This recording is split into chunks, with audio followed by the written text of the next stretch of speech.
Introvert, extrovert, ambivert. ഇപ്പൊ അതാ പുതിയൊരു വേർട്ടും കൂടി, ഓട്രോവേർട്ട്. ഇപ്പോഴത്തെ പിള്ളേരുടെ ഓരോ ഫാഷന്. ഇൻട്രോവേർട്ട് എന്നാൽ ആൾക്കാരുടെ ഇടയിൽ ടൈം സ്പെൻഡ് ചെയ്യാൻ ഇഷ്ടമല്ലാത്തവർ, ഒറ്റയ്ക്കിരിക്കാൻ ഇഷ്ടമില്ലവർ.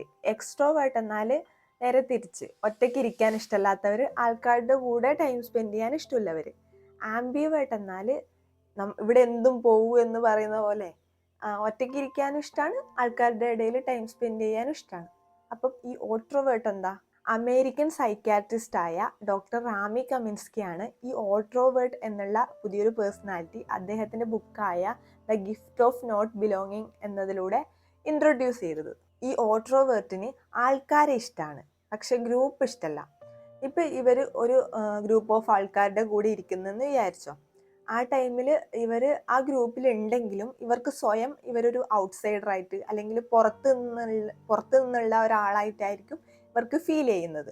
ഇവർ സോഷ്യലൈസ് ഒക്കെ ചെയ്യും, പക്ഷെ ഇവർക്ക് ഗ്രൂപ്പിനെക്കാളും കംഫർട്ടബിൾ ആയിട്ടുള്ളത് വൺ ഓൺ വൺ കോൺവെർസേഷൻ എന്നൊക്കെ പറയില്ലേ, ഒരാളുമായിട്ട് സംസാരിച്ചുകൊണ്ട് ഇരിക്കാനാണ് ഇവർക്ക് ഇഷ്ടം. ഇപ്പം ഇവരൊരു പാർട്ടി അറ്റൻഡ് ചെയ്യാൻ പോയെങ്കിൽ ഇവർ മാത്രം വേറൊരു സൈഡിൽ നിന്നിട്ട് ഒറ്റൊരാളോട് സംസാരിക്കുന്ന കാണാം. അത് ചിലപ്പം ആ പാർട്ടിയിൽ നിന്ന് തന്നെ കണ്ടുമുട്ടി പരിചയപ്പെട്ടവരായിരിക്കും. അപ്പം അത് ഇവർക്കൊരു സോഷ്യൽ ആങ്സൈറ്റി ഉള്ളത് കൊണ്ടല്ല, കുറേ ആൾക്കാരുടെ ഇടയിൽ നിൽക്കാൻ വേണ്ടിയിട്ടുള്ള സോഷ്യൽ ആങ്സൈറ്റി കൊണ്ടൊന്നുമല്ല, പക്ഷെ ഇവരങ്ങനെ ഒരു ഡീപ്പ് കോൺവെർസേഷന് അല്ലെങ്കിൽ മീനിങ് ഫുൾ ആയിട്ടുള്ള ഒരു കോൺവെർസേഷന് മാത്രം ഇമ്പോർട്ടൻസ് കൊടുക്കുന്നവരാണ്. എല്ലാവരും ഒരുപോലെ ചിന്തിക്കുകയും ഒരുപോലെ കാര്യങ്ങൾ ചെയ്യുകയും ചെയ്യുന്ന ടൈമിൽ ഇവർക്കത് അത്ര ഇഷ്ടപ്പെടൂല, കാരണം ഇവർ യുണീക്കായിട്ട് ചിന്തിക്കുന്നവരാണ്. ഇപ്പം ഒരു എക്സാമ്പിൾ പോലെ പറഞ്ഞിട്ടുണ്ടെങ്കിൽ, എല്ലാവരും കൂടി ഇരുന്ന് ഒരു ട്രിപ്പൊക്കെ പോയി ക്യാമ്പ് ഫയർ എൻജോയ് ചെയ്യാന്ന് വിചാരിച്ചോ. ഇവർക്കത്ര അവർ അതിൻ്റെ ഇൻവോൾവ് ആവും, പക്ഷെ ഇവർക്കത് അത്ര ഹാപ്പിനെസ് കൊടുക്കുന്ന കാര്യമല്ല. കുറച്ച് വിയേർഡായിട്ടായിരിക്കും ഇവർക്കത് ഫീൽ ചെയ്യുന്നത്. കാരണം ഇവർ എന്ത് കാര്യവും യുണീക്കായിട്ട് ചെയ്യാൻ ഇഷ്ടപ്പെടുന്നവരായിരിക്കും, എല്ലാവരും ചെയ്യുന്ന പോലെ അങ്ങനെ ചെയ്യാൻ ഇഷ്ടപ്പെടുന്നവരായിരിക്കില്ല. ഇവർക്ക് മരണത്തിനൊന്നും ഒരു പേടിയില്ല. ഇവർ മരിക്കുന്നതിന് ഒരു സോളോ വോക്കായിട്ടൊക്കെ കാണുന്നവരാണ്. അപ്പം തന്നെ ഇവരുടെ തന്നെ കമ്പനി ഭയങ്കരമായിട്ട് എൻജോയ് ചെയ്യുന്നവരാണ്.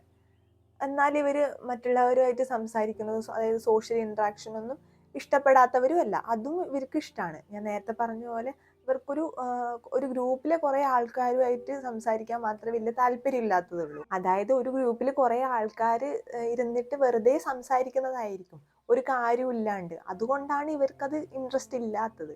അതേസമയം ഇവർ ആ ടൈമിൽ ഒരാളോട് സംസാരിച്ചിട്ട് അവരുമായിട്ടുള്ള ഒരു മീനിങ് ഫുൾ ആയിട്ടുള്ള ഒരു റിലേഷൻഷിപ്പ് ബിൽഡ് ചെയ്യും. ഈ ആംബിവേർട്ടും ഓട്രോവേർട്ടും തമ്മിലുള്ള മെയിൻ വ്യത്യാസം എന്താണെന്ന് വെച്ചാൽ, ഞാൻ നേരത്തെ പറഞ്ഞു, ആംബിവേർട്ട് എന്താണെന്ന് വെച്ചാൽ രണ്ടും ഒറ്റയ്ക്ക് ഇരിക്കുന്നതും അല്ലെങ്കിൽ കുറേ ഗ്രൂപ്പ് ആൾക്കാരുടെ കൂടി ഇരിക്കുന്നത് രണ്ടും ഒരുപോലെ എൻജോയ് ചെയ്യുന്നവരാണ് ഈ ആംബിവേർട്ട്. എന്നാൽ ഇവർക്ക് മറ്റുള്ളവരുടെ വാലിഡേഷൻ വേണം, അത് ഭയങ്കര ഇമ്പോർട്ടൻ്റ് ആണ്. എന്നാൽ ഈ ഓട്രോവേർട്ടിന് മറ്റുള്ളവരുടെ വാലിഡേഷൻ ഒന്നും വേണ്ട, അവർക്ക് അതിൻ്റെ ആവശ്യമില്ല. അതുപോലെ തന്നെ ആംബിവേർട്ടിന് മൂഡ് അത്ര ശരിയില്ലെങ്കിൽ അവർക്ക് കുറേ ആൾക്കാരിലെ ഒരു ഗ്രൂപ്പിൽ ഇരിക്കാൻ ഭയങ്കര ബുദ്ധിമുട്ടായിരിക്കും. എന്നാൽ ഓട്രോവേർട്ടിന് അങ്ങനെയല്ല, അവരത് അറ്റൻഡ് ചെയ്യണമെന്ന് ചൂസ് ചെയ്തിട്ടുണ്ടെങ്കിൽ അവർ അറ്റൻഡ് ചെയ്യും. അപ്പം കൂട്ടത്തിൽ അവർക്ക് ആരെങ്കിലും ആയിട്ട് ഒരു ഇൻട്രസ്റ്റിംഗ് ആയിട്ടുള്ള കോൺവെർസേഷൻ കൂടെ കിട്ടിയിട്ടുണ്ടെങ്കിൽ അവരത് എൻജോയ് ചെയ്യും. സിമ്പിളായിട്ട് പറഞ്ഞിട്ടുണ്ടെങ്കിൽ, ഒരു റൈറ്റ് ഹാൻഡഡ് വേൾഡിൽ ഒരു ലെഫ്റ്റ് ഹാൻഡഡ് പേഴ്സൺ ആയിരിക്കും ഈ ഓട്രോവേർട്ട് എന്ന് പറയുന്നത്. അതായത് ഒരു ഡിഫറെൻ്റ് ആയിട്ടുള്ള ഒരു പാത്ത് ചൂസ് ചെയ്യുന്നവർ. അപ്പം ഇതാണ് ഓട്രോവേർട്ട്. ഞാൻ മുന്നേ മെയിൽ പേഴ്സണാലിറ്റീൻ്റെ ടൈപ്സ് പറഞ്ഞുകൊണ്ട് ഒരു വീഡിയോ ചെയ്തിട്ടുണ്ടായിരുന്നു. അതിൽ സിഗ്മ മെയിൽ എന്ന് പറയുന്ന ഒരു പേഴ്സണാലിറ്റി ഉണ്ടായിരുന്നു. അപ്പം എനിക്ക് ഈ ഓട്രോവേർട്ടുമായിട്ട് സിഗ്മ മെയിലും രണ്ടും ഏകദേശം ഒരുപോലെ ഇല്ലതുപോലെ തോന്നി. അപ്പം നിങ്ങൾ ഓട്രോവേർട്ടാണോ?